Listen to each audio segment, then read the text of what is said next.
Hello guys, welcome back to my new video. আগের ভিডিওতে আমার ব্যাটারি কেটিং ফ্রেমটা তোমাদের বানিয়ে আমি এই পর্যন্ত দেখিয়েছিলাম। আজকের ভিডিওতে আমরা এই গাড়িটার বাকি কাজগুলো করব। আমাদের এখানে সিট লাগাতে হবে উপরে, আর মোটরটা লাগানো হবে ঠিক এখানটায় আমাদের। এটা হলো এই গাড়িটা মেইন হ্যান্ডেল বার, আমি আগে থেকে মাপ দিয়ে কেটে নিয়েছি। আমরা এই গাড়িটায় পিছনে সকার ব্যবহার করব, এই ছোট সকারটা তোমরা দেখতে পাচ্ছ, আমি এটা লাগিয়ে নিচ্ছি এখানে ফিট করে।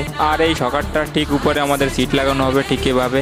প্রথমে আমাদের উপরের পাইপটা ঝালাই করতে হবে যেখানে সিটটা লাগবে। ঠিক আমি এখানে সিটের পাইপ দুটো উপরে বসিয়ে সকারটা লাগিয়ে দেখছি কোথায় বসালে ঠিক ভালোভাবে কাজ করবে।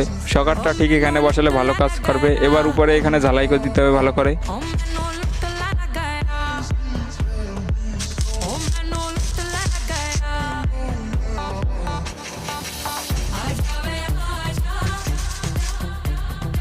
আমি এখানে সিটের পাইপ দুটো ভালো করে ঝালাই করে দিয়েছি। এবার সকারটা বসিয়ে উপরে আর নিচে ঝালাই করতে হবে আমাদের।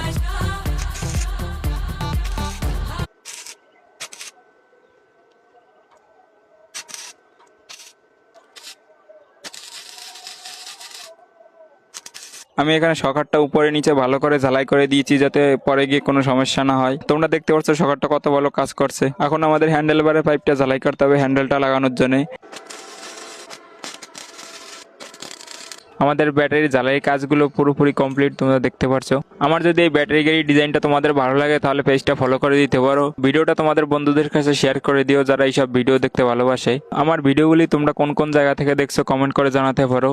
পরের ভিডিওতে এই গাড়ির বাকি কাজগুলো তোমাদের করে দেখাবো। আজকের ভিডিওতে এই পর্যন্তই, দেখা হচ্ছে পরের ভিডিও।